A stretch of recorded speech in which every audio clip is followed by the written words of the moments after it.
Да. Ето срещу нас е Африка на някакви си 30 км. Да. Ето единствения фар на Гибралтар. А отсреща е Коста дель Сол. Ето най-високата точка на скалата. Да. Да. Сега слизаме надолу към Африка.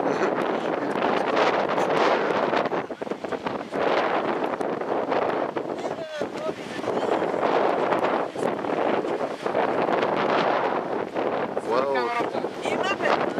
Па ти може да...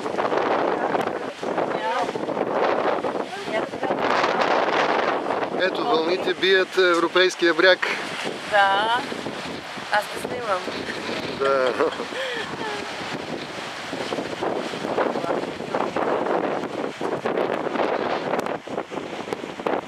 Ето там вече е Испания, от Тарифа.